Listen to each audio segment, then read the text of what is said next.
नमस्कार दोस्तों, कैसे हैं आप सब। आशा करती हूँ कि आप सब बहुत अच्छे हैं और आपकी पढ़ाई भी निरंतर रूप से बहुत ही अच्छे तरीके से चल रही है।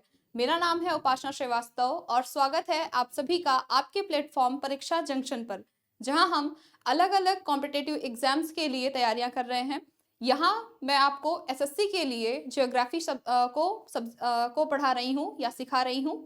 आज की क्लास में हम देखने जा रहे हैं वर्ल्ड जियोग्राफी के दूसरे चैप्टर यूनिवर्स के विषय में। तो आज हम बात करेंगे हमारे दूसरे चैप्टर यूनिवर्स के विषय में, जो कि एक बहुत ही बड़ा चैप्टर है।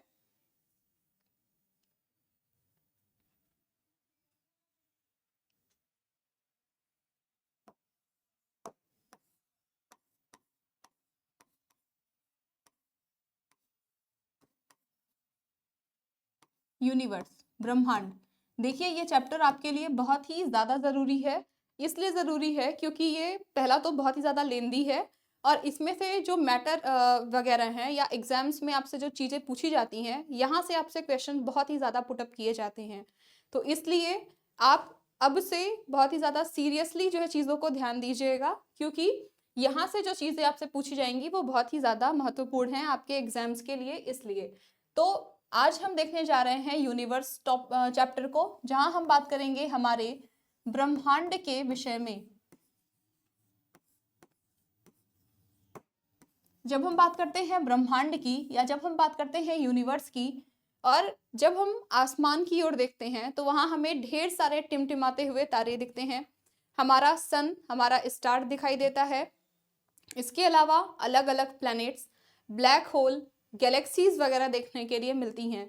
तो आज हम इस चैप्टर के अंतर्गत इन्हीं सारी चीज़ों को जो है डिस्कस करेंगे कि किस प्रकार से किसी तारे का उदय हुआ, किस प्रकार आज हमें हमारा सूर्य देखने के लिए मिलता है, उसके अराउंड में जितने भी घूमने वाले या जिसके अराउंड जो रिवॉल्व करने वाले दूसरे सेलेस्टियल बॉडीज हैं, जैसे कि जो 8 प्लैनेट्स है, अगर हम हमारे सोलर सिस्टम को देखें तो हम इसके विषय में परिचर्चा करेंगे। फिर हम यहीं पर देखेंगे कि ब्लैक होल या कृष्ण विवर्त या कृष्ण छिद्र जो है वो क्या होता है। फिर हम बात करेंगे व्हाइट ड्वार्फ के विषय में।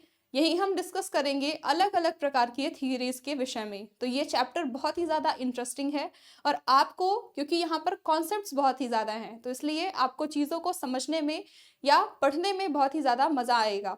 तो चलिए ध्यान देते हैं अब कि हमें हमारे यूनिवर्स चैप्टर के अंतर्गत कौन कौन से टॉपिक को ध्यान देना है या कौन कौन से बहुत ही महत्वपूर्ण जो है टॉपिक हमें कवर करने हैं हमारी इन क्लासेस के दौरान। तो सबसे पहला जो हमारा टॉपिक है ये है डेफिनेशन एंड इंट्रोडक्शन। यानी कि यहाँ हम बात करेंगे जो ब्रह्मांड है उसकी परिभाषा क्या है और उसका संक्षिप्त जो है परिचय लेंगे। यहाँ हम देखेंगे कि किस प्रकार से जो हमें आज ब्रह्मांड देखने के लिए मिल रहा है वो किस प्रकार से हमें देखने के लिए मिल रहा है, उसकी उत्पत्ति जो है कैसे हुई, इन सारी चीजों के विषय में।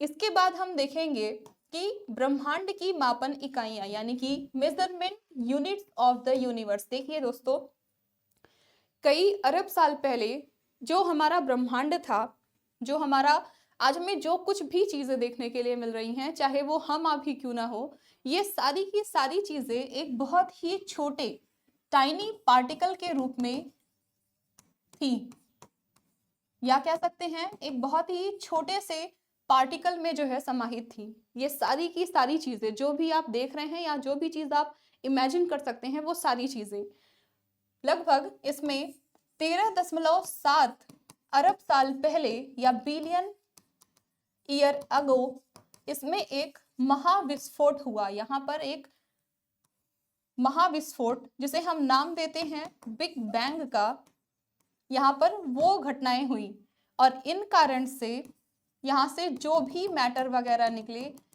उन सारी चीजों से मिल करके आज जो भी हम कुछ देख रहे हैं इस ब्रह्मांड में, वो सारी चीजें हमें देखने के लिए मिलती हैं। तो हम आने वाली अपनी क्लासेस में इसे पढ़ेंगे।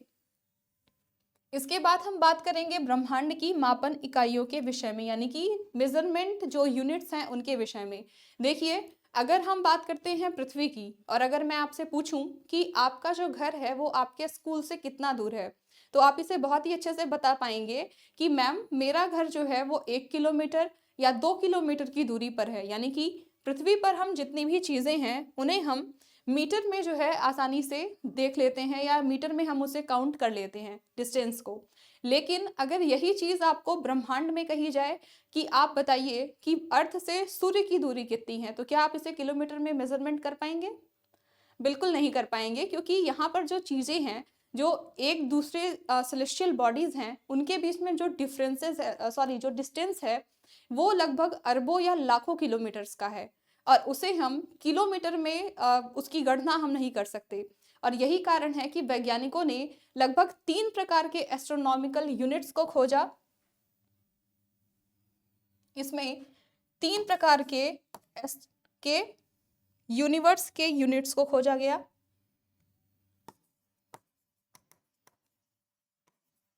जो बहुत ही ज़्यादा महत्वपूर्ण है, जिसमें हम बात करेंगे एस्ट्रोनॉमिकल यूनिट की, एकक खगोलीय के विषय में, पार्सेक के विषय में, और जो तीसरा जो है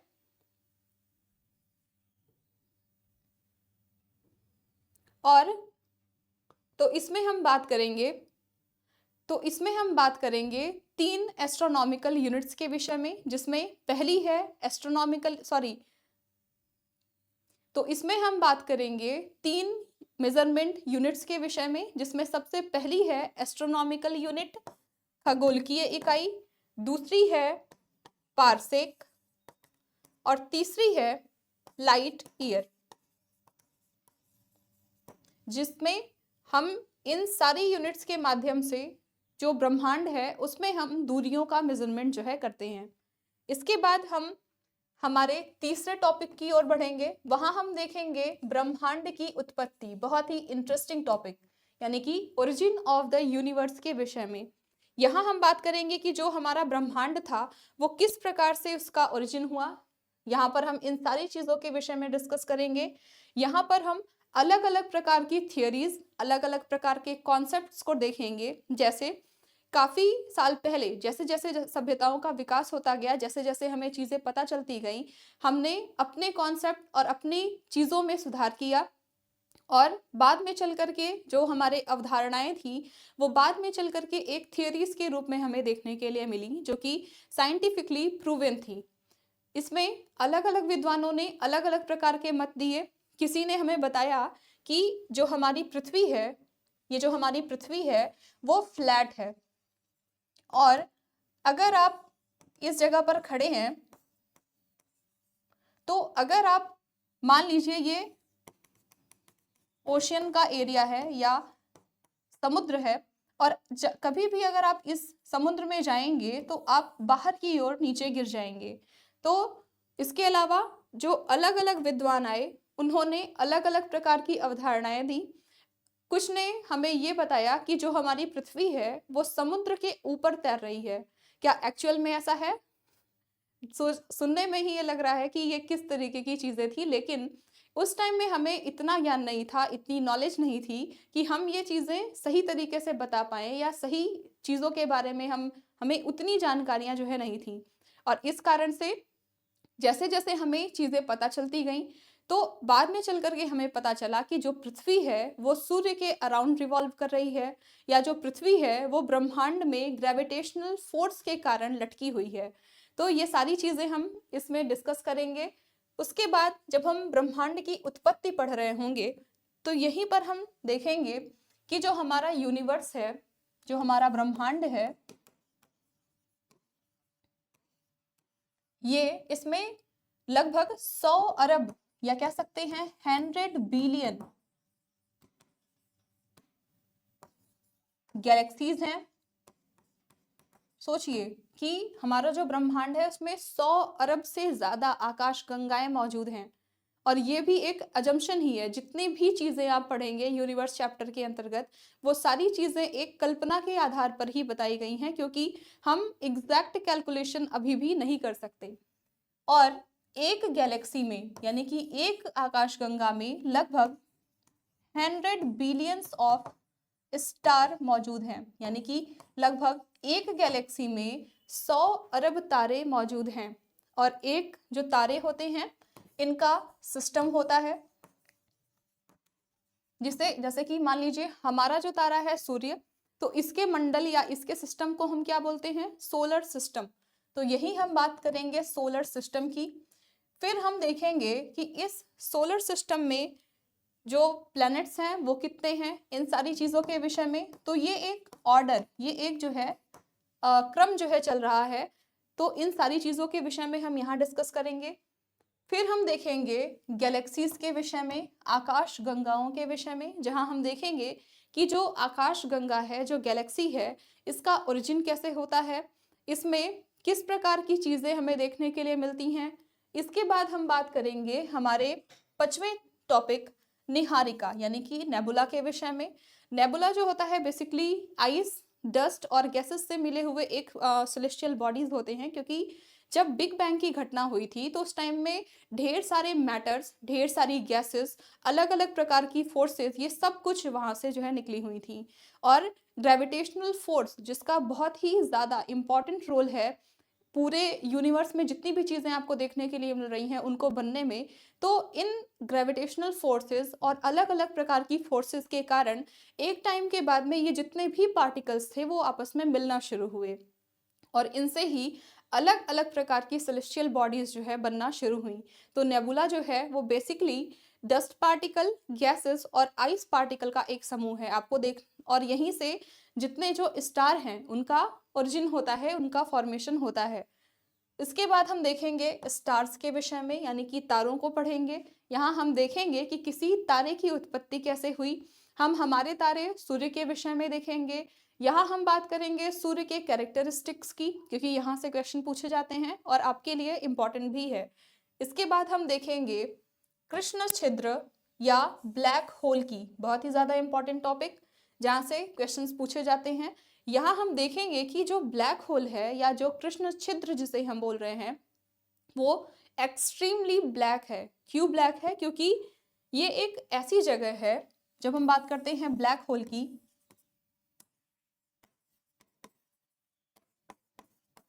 तो ये एक ऐसी जगह है जहां पर सिर्फ और सिर्फ डार्कनेस है, यहाँ पर लाइट मौजूद है ही नहीं।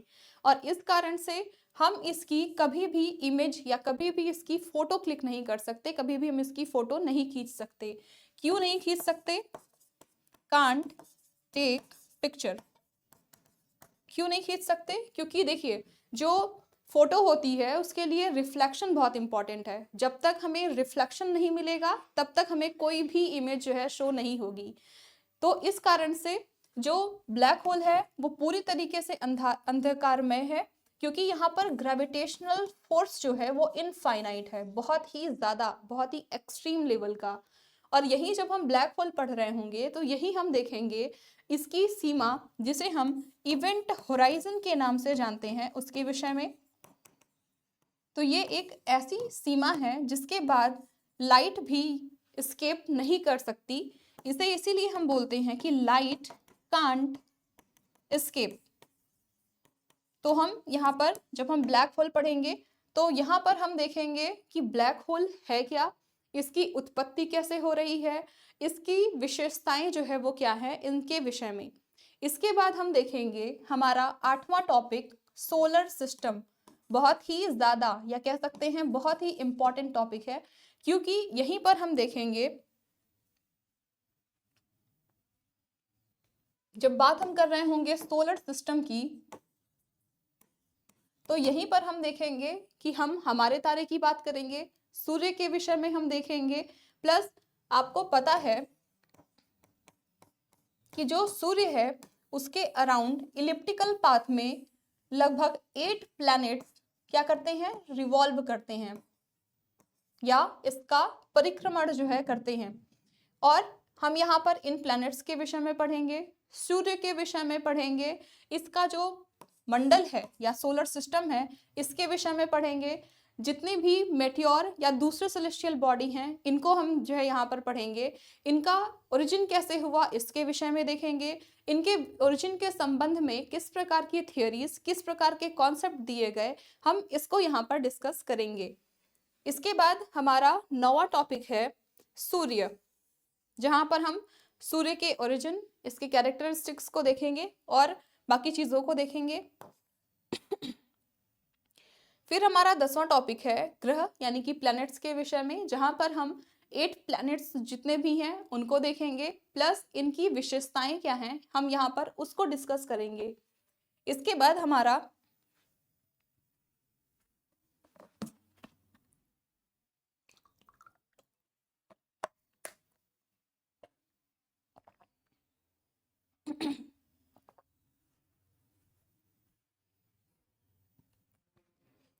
इसके बाद हमारा 11वां जो टॉपिक है वो है सैटेलाइट्स। यहाँ पर हम उपग्रहों के विषय में देखेंगे। और लास्ट टॉपिक है हमारा अन्य आकाशीय पिंड, अदर सेलेस्टियल बॉडीज, जहाँ पर हम जितने भी बचे हुए सेलेस्टियल बॉडीज हैं, जैसे कॉमेट क्या है, डॉर्फ प्लैनेट्स क्या होते हैं, मेटियोराइड या मेटेरोइड में जो है डिफरेंसेस क्या होते हैं, ये क्या चीज़ें हैं, तो इन सारी चीज़ों के विषय में डिस्कस करेंगे। तो ये हमारा जो चैप्टर है यूनिवर्स यानी कि ब्रह्मांड, ये उसके टॉपिक हैं। और टॉपिक ज़रूर आप नोट किया कीजिए, क्योंकि अगर हमें ये पता होगा कि हमें क्या चीज़ें पढ़नी है तो वो चीज़ें पढ़ना हमारे लिए आसान हो जाता है। क्योंकि जो ज्योग्राफी सब्जेक्ट है वो बहुत ही ज़्यादा ब्रीफ है, और आप ये सोचिए कि हम सारी चीज़ों को कवर कर लेंगे तो ऐसा जो है थोड़ा मुश्किल है, आप नहीं कर सकते। और अगर आप कर भी लेंगे तो उसे याद रखना बहुत ही मुश्किल है। इस कारण से टॉपिक जो होते हैं वो बहुत ही ज़्यादा इम्पॉर्टेंट होते हैं, और आप इसे ध्यान जो है ज़रूर रखिएगा। तो चलिए क्लास में अब आगे बढ़ते हैं। तो सबसे पहले हम बात करेंगे इंट्रोडक्शन ऑफ यूनिवर्स के विषय में, यानी कि जो ब्रह्मांड है उसके परिचय के विषय में। तो चलिए क्लास को जो है अब शुरू किया जाता है।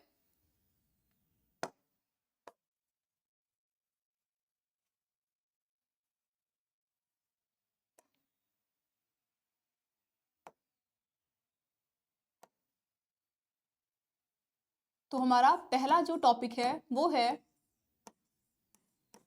इंट्रोडक्शन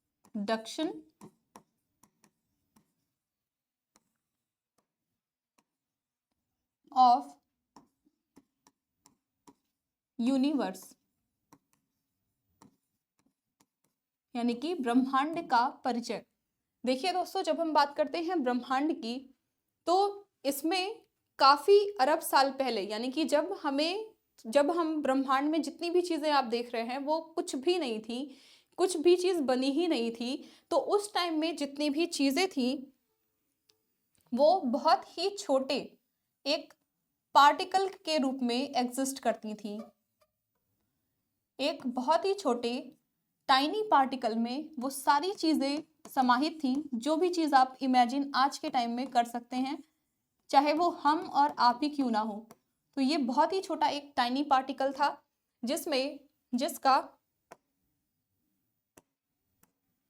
जिसका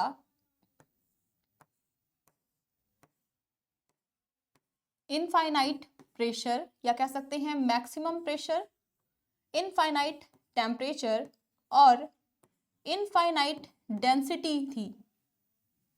तो इसका प्रेशर,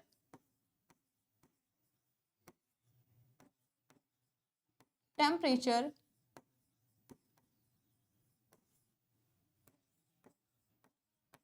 और इसकी इनफाइनाइट डेंसिटी थी।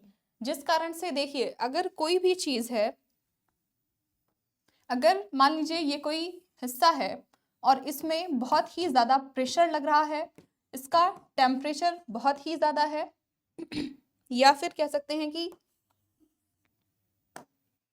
इसमें प्रेशर, मास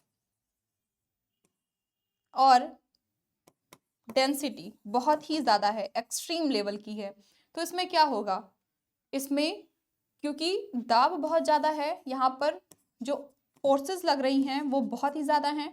क्यों? क्योंकि ये बहुत ही छोटे वॉल्यूम में चीज़ें हैं और इसमें इनफाइनाइट जो है चीज़ें एग्जिस्ट कर रही हैं, इनफाइनाइट मॉलिक्यूल्स हैं जिस पर इनफाइनाइट लेवल का प्रेशर लग रहा है और इनफाइनाइट लेवल का मास, यानी कि जो मास है वो बहुत ही ज़्यादा है। और हमें पता है कि किसी चीज़ का मास जितना ज़्यादा होता है,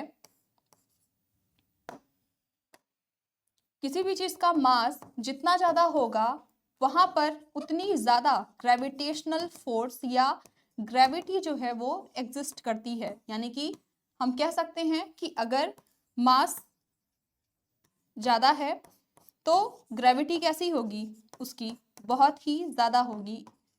और जब ग्रेविटी बहुत ही ज़्यादा है, बहुत ही ज़्यादा तेज़ी से जो है जो चुंबकीय बल है वो यहाँ पर लग रहा है, या गुरुत्वाकर्षण बल यहाँ लग रहा है, प्लस इसकी डेंसिटी बहुत ही ज़्यादा है, तो इन कारणों से क्या होगा, एक टाइम के बाद में ये जो छोटा पार्टिकल है उसमें मैक्सिमम कॉन्सेंट्रेशन यानी कि अत्यधिक संकेंद्रण के कारण वो एक टाइम के बाद में उसमें एक्सप्लोजन हो जाएगा। क्यों हो जाएगा? क्योंकि यहाँ पर एक्सट्रीम लेवल का प्रेशर है, एक्सट्रीम लेवल का मास और डेंसिटी एग्जिस्ट कर रही है। इस कारण से ग्रेविटेशनल फोर्स बहुत ही ज़्यादा लग रही है, और इन कारण से क्या होगा, इसमें एक टाइम के बाद में जब अत्यधिक संकेंद्रण होगा, कह सकते हैं कि जब मैक्सिमम कॉन्सेंट्रेशन होगा, तो इससे इसमें एक्सप्लोजन होगा, इससे इसमें विस्फोट हो जाएगा। और इस विस्फोट के कारण इस छोटी टाइनी पार्टिकल से जितने भी मैटर्स निकले, जितनी भी चीज़ें निकली, वो सारी चीज़ों से मिलकर के आज हमें हमारा ब्रह्मांड देखने के लिए मिलता है।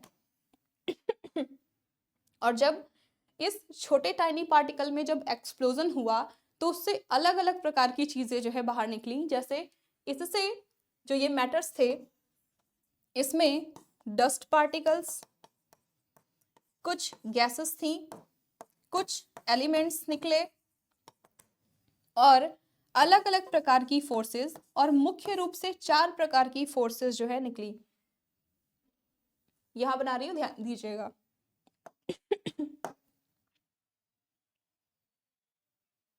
तो ये जो मैटर थे, इसमें अलग अलग प्रकार की फोर्सेस निकली, जिसमें मुख्य रूप से 4 प्रकार की फोर्सेस हमें देखने के लिए मिलती हैं, जिनमें weak force, strong force, electromagnetic force, और सबसे ज्यादा इंपॉर्टेंट ग्रेविटेशनल फोर्स जो है यहां से निकली। और इन कारणों से धीरे धीरे देखिए अब क्या हो रहा है, जो छोटा पार्टिकल था उसमें मैक्सिमम प्रेशर, मास और डेंसिटी के कारण क्या हुआ, मान लीजिए एक छोटा बैलून है, एग्जाम्पल पहले आप लीजिए, एक छोटा बैलून है बहुत ही छोटे से आकार में, और हम उसमें कंटिन्यू अगर हम एयर उसमें फिल करें, लगातार हम उसमें जो हवा है वो हम भरते जा रहे हैं, तो एक टाइम के बाद क्या होगा, उसमें बहुत ही ज़्यादा प्रेशर लगेगा अंदर से भी और बाहर की ओर से भी, प्लस उसमें डेंसिटी बहुत ही ज़्यादा है, उसका घनत्व बहुत ही ज़्यादा है, और वो बहुत ही छोटे से वॉल्यूम में एग्जिस्ट कर रहा है। इतनी ज़्यादा चीज़ें एक छोटे से हिस्से में जो है हैं, तो उसमें क्या होगा, इसमें फोर्सेस लगना शुरू होंगी जो कि बाहर की ओर खुद को क्या करेंगी, रिलीज करेंगी। अगर बलून है और आपने उसमें हवा भरी, तो अगर आप उसके बाद भी, उसके मैक्सिमम साइज के बाद भी अगर आप उसमें हवा भरते जाएंगे तो क्या होगा, वो उसके अंदर जो लगा हुआ जो बल है वो बाहर की ओर निकलना चाहेगा, और एक टाइम के बाद में वो ब्लास्ट कर जाएगा या उसमें विस्फोट हो जाएगा। तो कुछ ऐसी ही चीज़ हमें इस टाइनी पार्टिकल में भी देखने के लिए मिली। ये जो पार्टिकल था इसमें लगभग 13.7 बिलियन साल पहले एक्सप्लोजन हुआ, और इस एक्सप्लोजन के कारण अलग अलग प्रकार के मैटर्स हमें देखने के लिए मिले। आज भी ये जो मैटर्स हैं इनके विषय में आज भी हम जो है खोज कर रहे हैं, क्योंकि इस मैटर के विषय में या जो इससे जो एनर्जी निकली उसके विषय में आज भी हमें जानकारी नहीं है। आपने अगर कभी सुना होगा तो आपने देखा होगा कि डार्क मैटर और डार्क एनर्जी क्या है, और आज हम इसे डार्क मैटर और डार्क एनर्जी इसीलिए बोल रहे हैं क्योंकि इसके विषय में हमें कुछ पता ही नहीं है, और आज भी इस चीज़ को लेकर के रिसर्च कार्य जो है चल रहे हैं। तो यहाँ से जितने भी मैटर्स निकले उसमें अलग अलग प्रकार के उसमें डस्ट पार्टिकल्स निकले, अलग अलग प्रकार की गैसेस निकली, अलग अलग प्रकार के एलिमेंट्स जिनमें प्रोटॉन, न्यूट्रॉन और इलेक्ट्रॉन मुख्य थे, ये निकले। इसमें से फोर्सेस निकली जिसमें वीक फोर्स, स्ट्रॉन्ग, इलेक्ट्रोमैग्नेटिक और ग्रेविटेशनल फोर्स था, वो निकला। और जब अभी क्या हो रहा है, अब ये सारे मैटर्स जो है ब्रह्मांड में घूम रहे हैं, और बाद में चल करके लगभग 10⁻³ सेकेंड, और ये जो एक्सप्लोजन हुआ था ये बहुत ही कम समय में, या कह सकते हैं ये जो एक्सप्लोजन था ये लगभग 10⁻³ सेकेंड से लेकर के 10⁻⁻44 सेकेंड के बीच में एक्सप्लोजन ये हो गया था। सोचिए कि 1 सेकेंड भी इस एक्सप्लोजन को होने में नहीं लगा था। ये सेकेंड के इतने हिस्से में इतना बड़ा विस्फोट हो रहा है, और इस टाइम को ही हम प्लैंक टाइम के नाम से जानते हैं। अभी हम ये सारी चीज़ों को पढ़ेंगे, अभी हम केवल ये चीज़ समझ रहे हैं कि कैसे आखिर हमारे ब्रह्मांड का ओरिजिन हो रहा है, किस प्रकार से ब्रह्मांड जो है बनना शुरू हो रहा है। तो अब क्या हुआ, अब जितने भी मैटर्स थे वो सारे ब्रह्मांड में फैल रहे हैं। इसमें अलग अलग प्रकार की फोर्सेस लग रही हैं, जिसमें सबसे ज़्यादा इम्पॉर्टेंट रोल ग्रेविटेशनल फील्ड का है, गुरुत्वाकर्षण बल का है। और एक टाइम के बाद में जितने भी मैटर्स थे इस पार्टिकल से निकले हुए या इस एक्सप्लोजन से निकले हुए, वो क्या हुए, वो सारे ब्रह्मांड में फैलना शुरू हो गए। और एक टाइम के बाद में इन मैटर्स में ग्रेविटेशनल फोर्स के कारण ये सारी चीजें आपस में जुड़ना शुरू हुई। और इससे क्या हुआ, इससे धीरे धीरे करके अलग अलग प्रकार के प्लैनेट्स, अलग अलग प्रकार की सेलेस्टियल बॉडीज जो है वो बनना शुरू हुई। और आज जो कुछ भी हम इस ब्रह्मांड में देख रहे हैं वो सारी चीजें इन्हीं क्रम में या इसी क्रम में हमें देखने के लिए मिली, और इन्हीं कारणों से हमें देखने के लिए मिली। तो हम कह सकते हैं कि ये जो ब्रह्मांड है ये बहुत ही छोटे, या कह सकते हैं बहुत ही छोटे सूक्ष्मतम अणुओं या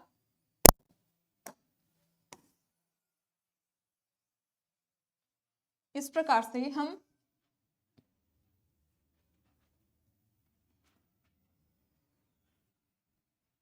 हम यूनिवर्स की एक बहुत ही अच्छी डेफिनेशन दे सकते हैं।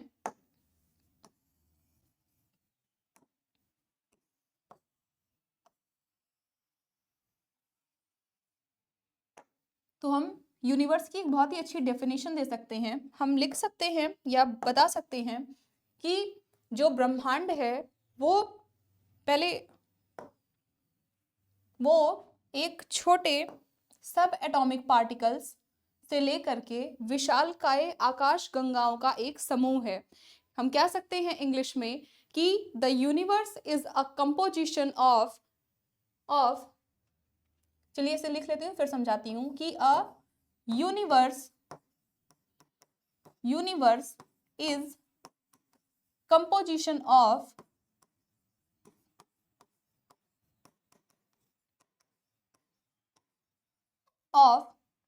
a subatomic particle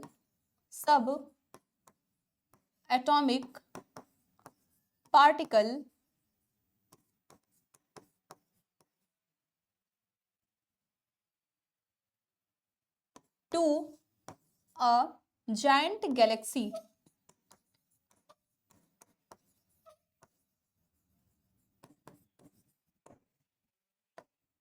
तो ये इसकी बहुत ही अच्छी डेफिनेशन है।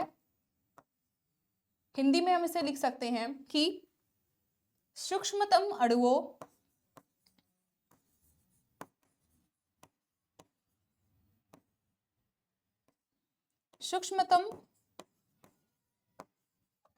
अणुओं से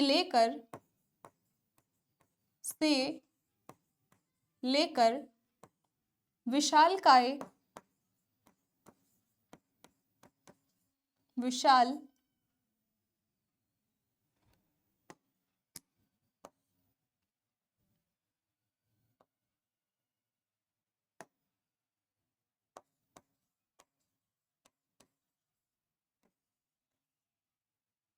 आकाश गंगाओं का समूह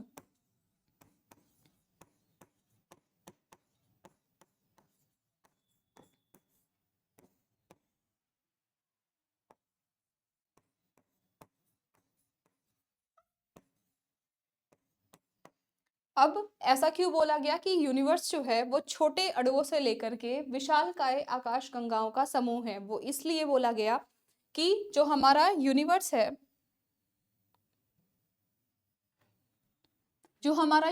है, वो बहुत ही छोटे सब एटॉमिक पार्टिकल से बना हुआ था। अभी हमने समझा जब यूनिवर्स बना, जब ब्रह्मांड बना, तो आज जो हम हमारा ब्रह्मांड देखते हैं उसमें ढेर सारी गैलेक्सीज हैं। लगभग जो यूनिवर्स है उसमें 100 बिलियन गैलेक्सीज हैं।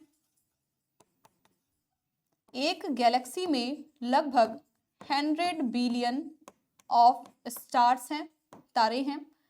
एक स्टार में, या कह सकते हैं जो तारे हैं उनका खुद का एक सिस्टम है जिसे हम सोलर सिस्टम के नाम से जानते हैं। और जब हम बात करते हैं हमारे सोलर सिस्टम की, तो यहाँ पर सन का मेजर रोल हमें देखने के लिए मिलता है। जो सोलर सिस्टम है ये ढेर सारे प्लैनेट्स से मिलकर के बनता है। तो इस प्रकार से, इसीलिए हमने इसकी एक डेफिनेशन दी कि सूक्ष्मतम अणुओं से लेकर विशालकाय आकाश गंगाओं का समूह। A universe is composition of a sub atomic particle to a giant galaxy. ये इसकी एक बहुत ही अच्छी डेफिनेशन है, बहुत ही अच्छी परिभाषा है, जो कि हमें यूनिवर्स, ब्रह्मांड के विषय में इतनी ज़्यादा जानकारियां जो है देता है कि किस प्रकार से हमारा जो ब्रह्मांड है वो बना हुआ है। तो यहाँ हम लोगों ने इसकी डेफिनेशन देखी कि हम, या फिर हम कह सकते हैं कि symmetrical patterns from small molecule to giant galaxies. और अभी हम लोगों ने पढ़ा कि ब्रह्मांड में लगभग 100 अरब आकाश गंगाएं हैं। There are about 100 billion galaxies in the universe and each galaxy has 100 billion of stars. सोचिए कि कितना बड़ा, कितना ह्यूज होगा हमारा ये ब्रह्मांड, जिसकी हम कल्पना भी नहीं कर सकते कि 100 बिलियन तारे, वो भी 100 बिलियन गैलेक्सीज एग्जिस्ट कर रही हैं हमारे ब्रह्मांड में। इसके बाद जब हम बात करते हैं यूनिवर्स की, तो यूनिवर्स के अध्ययन करने को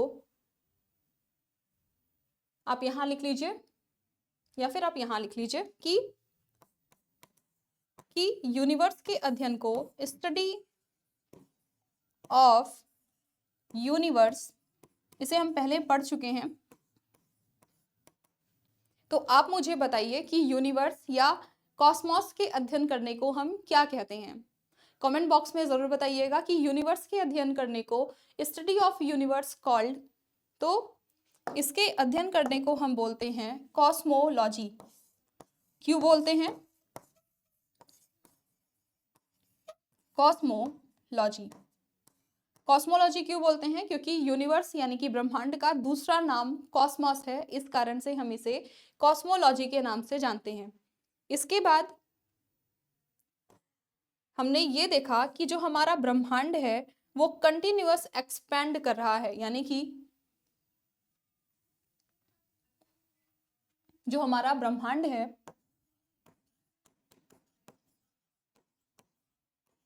इसमें, अगर आप देखिए, इसका मतलब है ये जो थियरी दी गई है, द यूनिवर्स एक्सपेंडिंग थियरी,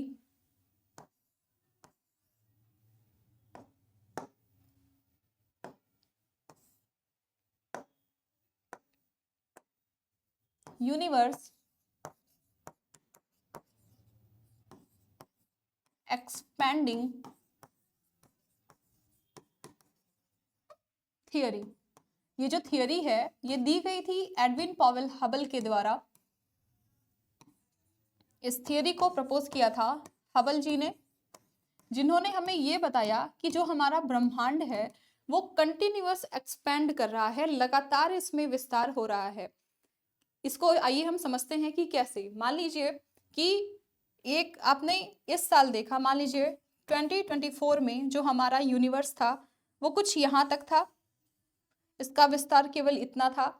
जब हमने लगभग 2046 में देखा तो अब जो हमारा ब्रह्मांड है वो कुछ यहाँ तक जो है फैल चुका है, यानी कि इसकी जो सीमा है वो कुछ यहाँ तक जो है फैल चुकी है। फिर हमने जब 2060 में वापस इसे देखा तो अब ब्रह्मांड इतना ज्यादा विस्तार कर चुका है। तो पॉवेल हबल जो थे, इन्होंने हमें यही बताया कि जो हमारा यूनिवर्स है वो कंटिन्यूअस एक्सपेंड जो है करता जा रहा है, ये लगातार इसमें विस्तार होता जा रहा है। तो यहाँ पर हमने ये पढ़ लिया। फिर ब्रह्मांड में जितनी भी चीजें होती हैं, जो कुछ भी आप यहाँ पर देख रहे हैं ब्रह्मांड में, वो सारी चीजें सेलेस्टियल बॉडीज कही जाती हैं।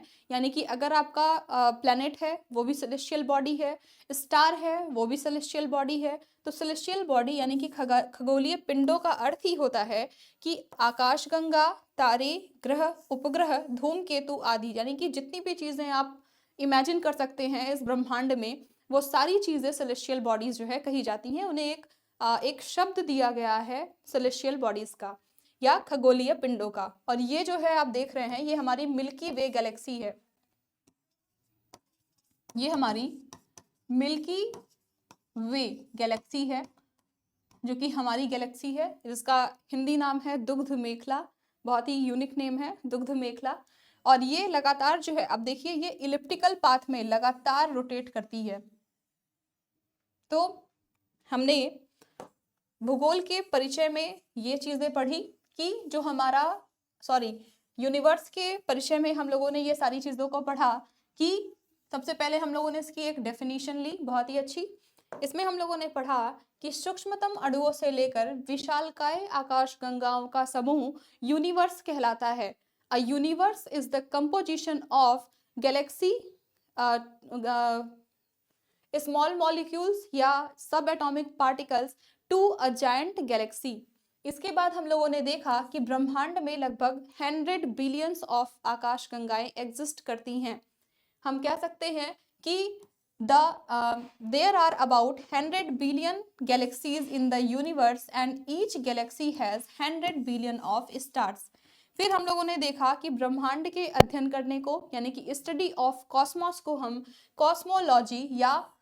कॉस्मोलॉजी के नाम से जो है जानते हैं। फिर हम लोगों ने देखा कि जो हमारा ब्रह्मांड है वो कंटिन्यूअस एक्सपेंड कर रहा है, our universe is constantly expanding. और ये जो थियरी थी, अभी हम आगे पढ़ेंगे, ये दी गई थी किसके द्वारा? हबल के द्वारा। और फिर हम लोगों ने बात किया कि ब्रह्मांड में जितनी भी चीजें हैं वो सारी चीजें सेलेस्टियल बॉडीज कही जाती हैं। तो ये है इसका एक इंट्रो, इसके परिचय के विषय में। आइए अब हम आगे बढ़ते हैं और देखते हैं कि जो चीजें हैं, यानी कि जो हमारा ब्रह्मांड है। देखिए, जब ब्रह्मांड जो है उसमें अब तो हमें ये पता चल गया कि ब्रह्मांड जो है उसका उदय कैसे हुआ, या उसकी उत्पत्ति जो है किस प्रकार से हो रही है।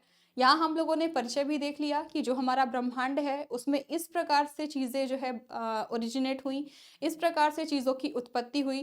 धीरे धीरे करके प्लैनेट्स और दूसरे सेलेस्टियल बॉडी जो है बन रहे हैं।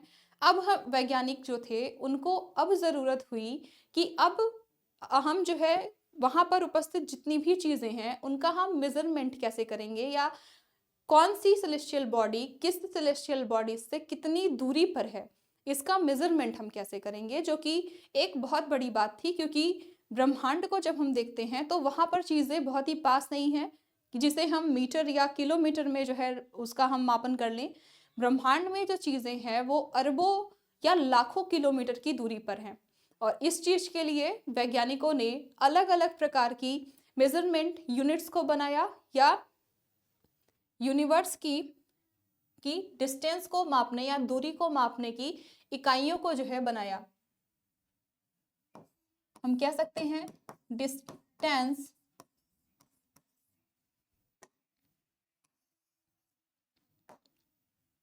इसे हम लिख सकते हैं, ये हमारा टॉपिक है दूसरा, मेजरमेंट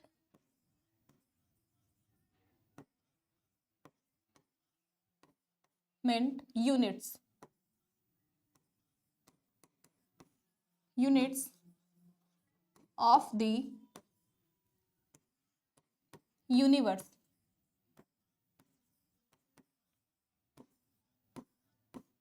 यानी कि हिंदी में इसे लिख सकते हैं ब्रह्मांडीय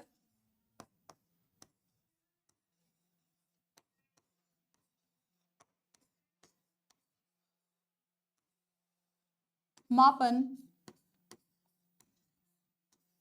इकाइयां।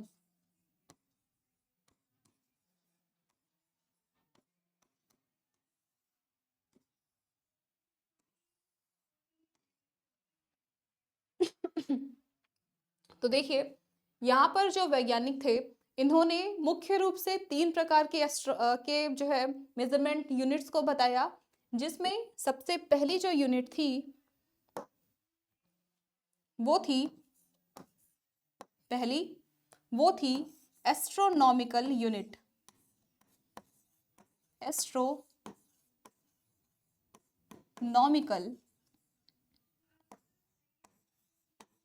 यूनिट, जिसे हम हिंदी में बोलते हैं एकक खगोलकीय। एकक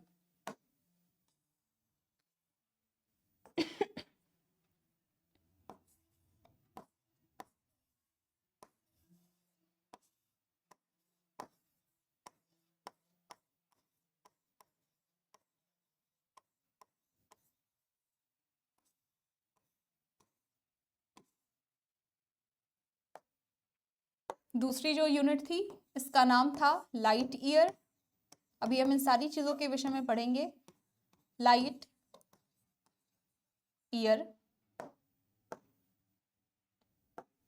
हिंदी में से हम बोलते हैं प्रकाश वर्ष। प्रकाश वर्ष। और तीसरी जो यूनिट है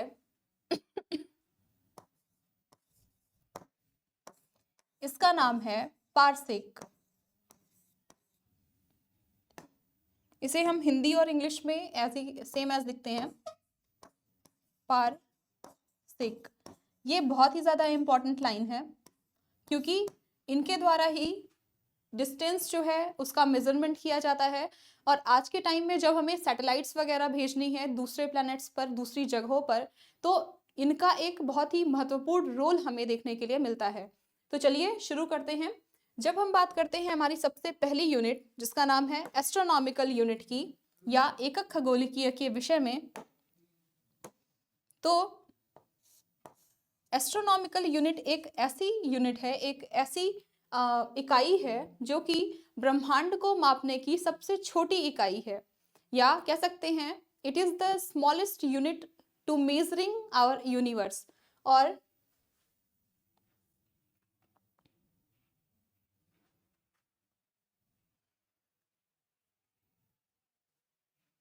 तो ये जो है,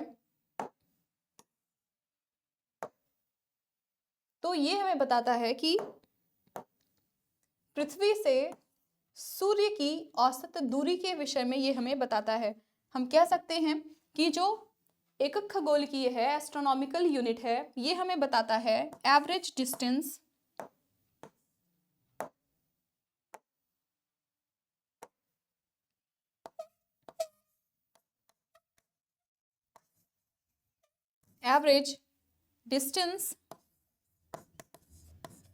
डिस्टेंस के विषय में, यानी कि औसत दूरी के विषय में सूर्य से लेकर के पृथ्वी तक। तो चलिए पहले इसे हम समझते हैं, उसके बाद हम आगे बढ़ते हैं।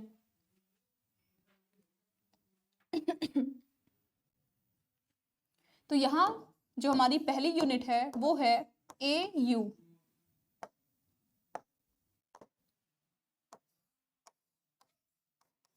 एस्ट्रोनॉमिकल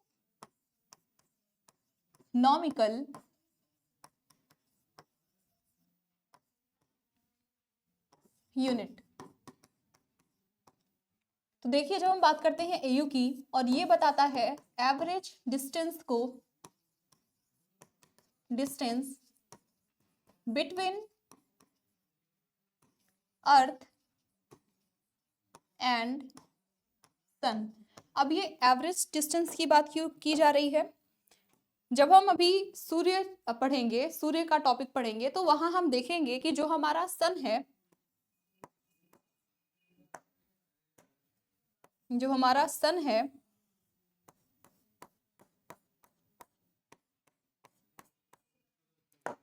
इसके अराउंड में दूसरी सेलेस्टियल बॉडीज जो है रिवॉल्व करती हैं। और अगर हम हमारे पृथ्वी को ले लें तो ये हमारी पृथ्वी है,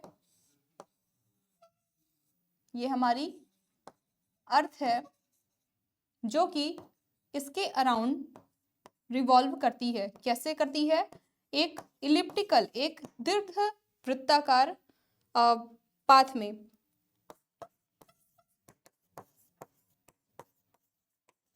और इस इलिप्टिकल पाथ के कारण एक टाइम में जो डिस्टेंस है, अगर आप ध्यान से देखिए कि एक टाइम में जो सूर्य से पृथ्वी की दूरी है वो अधिकतम है, वो मैक्सिमम है। और ये डिस्टेंस कैसी है? बहुत ही ज़्यादा है। और अपोजिट डायरेक्शन में अगर आप देखिए तो सूर्य से जो पृथ्वी की दूरी है वो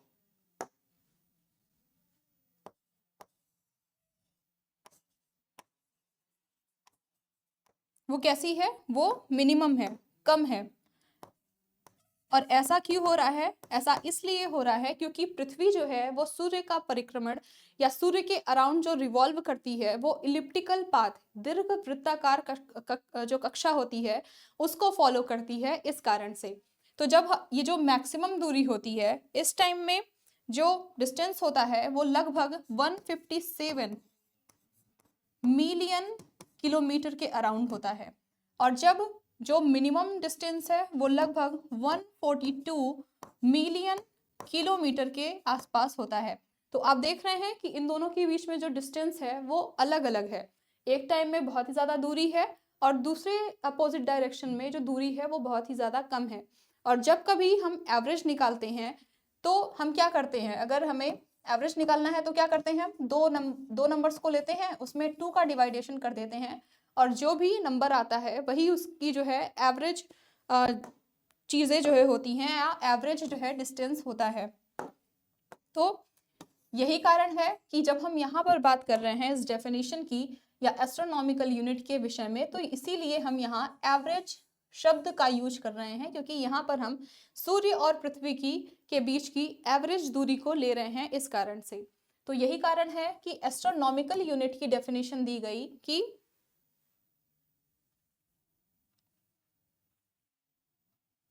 इसकी डेफिनेशन दी गई कि पृथ्वी से सूर्य की औसत दूरी यानी कि average distance of the sun from earth. और ये जो दूरी है, ये दूरी लगभग इसकी जो यूनिट है ये 1.5, इसकी जो दूरी है ये है 1.5 इंटू 10⁸ किलोमीटर। और आपको पता होगा कि जब हम किलोमीटर को मीटर में चेंज करते हैं, या आप इसे बोल सकते हैं कि 1.5 इंटू 10⁻11 मीटर के अराउंड। अब ये क्यों है? क्योंकि हम जब मैथ्स पढ़ते हैं तो उसमें हम देखते हैं, यहाँ मैं आपको समझा रही हूँ कि 1 किलोमीटर बराबर कितना होता है? बताइए, 1000 मीटर के आसपास होता है।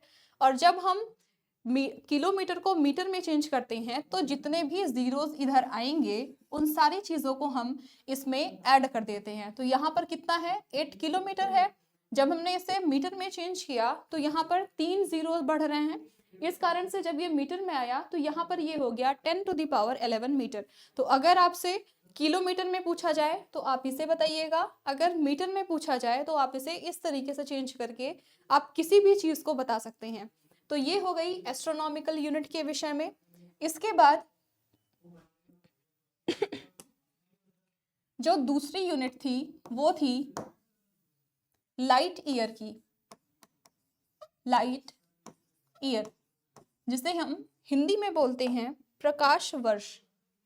इसे हम हिंदी में क्या बोलते हैं? प्रकाश वर्ष। देखिए, इसे लाइट ईयर क्यों नाम दिया गया? क्योंकि एक वैज्ञानिक थे आइंस्टीन, इन्होंने खोज की कि ब्रह्मांड में या पूरे ब्रह्मांड में प्रकाश से ज़्यादा तेज स्पीड किसी भी दूसरे ऑब्जेक्ट की नहीं हो सकती। यानी कि जो लाइट है इसकी इसकी स्पीड क्या है, मैक्सिमम है पूरे यूनिवर्स में। और इस कारण से हम लोगों ने इस लाइट को ही आधार बनाया कि हम इस प्रकाश को ही अपना आधार बनाएंगे किसी भी दूरी को मापने के लिए ब्रह्मांड में। और यही कारण है कि इसे हमने नाम दिया लाइट ईयर का। और इसकी बहुत ही अच्छी डेफिनेशन है कि एक वर्ष में प्रकाश द्वारा तय की गई दूरी, यानी कि distance travelled by light in a year called light year.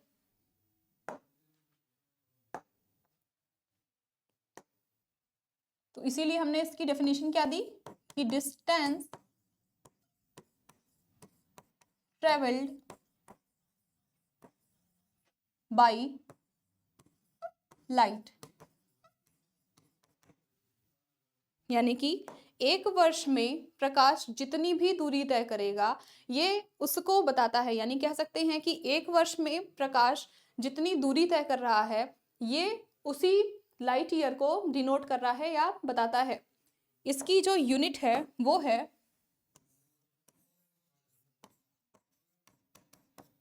या इसकी जो इकाई है वो है 9.4607 into 10 to the power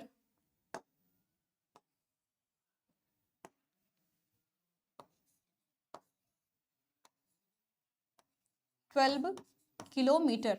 और जब हम इसे मीटर में चेंज करेंगे तो इसमें 3 और जुड़ जाएगा और ये हो जाएगा 9.4607 इंटू 10 टू दी पावर कितनी हो जाएगी 15 मीटर।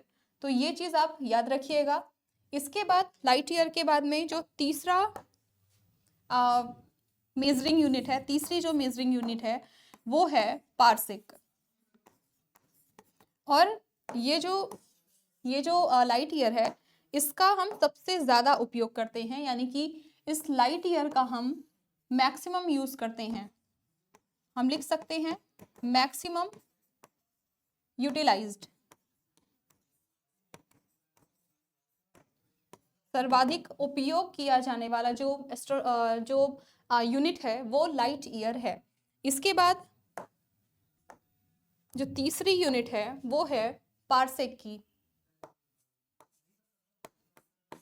वो है पारसेक। इसको हिंदी इंग्लिश में ऐसे ही बोलते हैं। तो जब जो पारसेक है ये सबसे ज़्यादा पुरानी या कह सकते हैं ओल्डेस्ट एस्ट्रोनॉमिकल यूनिट है। इसके अलावा ओल्डेस्ट एस्ट्रोनॉमिकल यूनिट, और इसकी जो यूनिट है वो है 3.08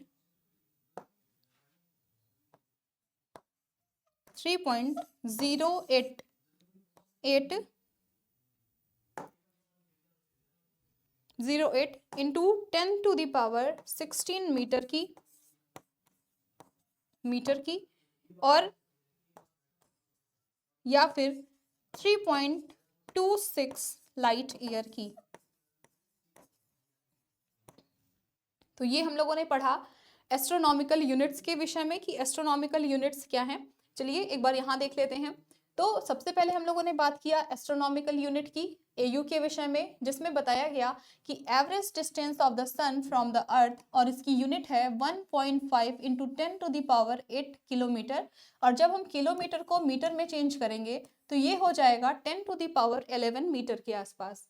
फिर हम लोगों ने बात किया लाइट ईयर के विषय में, प्रकाश वर्ष जिसे हम बोलते हैं।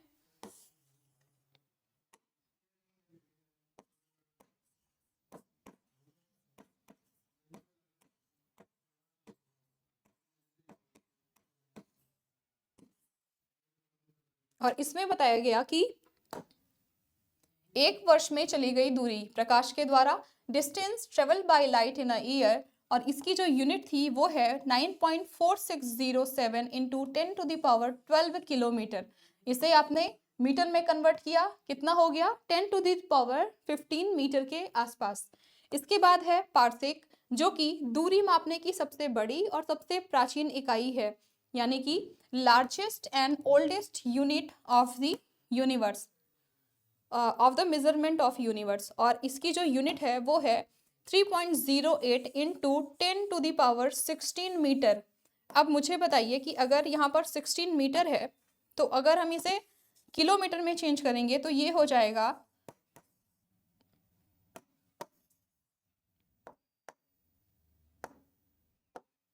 3.08 इंटू 10⁻13 किलोमीटर के अराउंड। तो ये हम लोगों ने पढ़ा एस्ट्रोनॉमिकल यूनिट्स के विषय में। आज की क्लास के लिए इतना ही। और आज की क्लास में हम लोगों ने इंट्रोडक्शन पढ़ा कि ब्रह्मांड जो है उसका परिचय क्या है, उसकी उत्पत्ति किस प्रकार हो रही है, प्लस यूनिवर्स में जो भी चीज़ें हैं उसके लिए जो मेजरिंग यूनिट्स है यानी कि खगोलीय इकाइयाँ जो हैं उनके विषय में आज हम लोगों ने चर्चा की हुई है। आपको आज की क्लास कैसी लगी प्लीज़ ज़रूर बताइएगा, और अगर आपके कोई भी डाउट होंगे या कोई भी प्रॉब्लम होगी तो मुझे कमेंट बॉक्स के थ्रू शेयर ज़रूर कीजिएगा। आज की क्लास के लिए इतना ही। धन्यवाद। नमस्कार।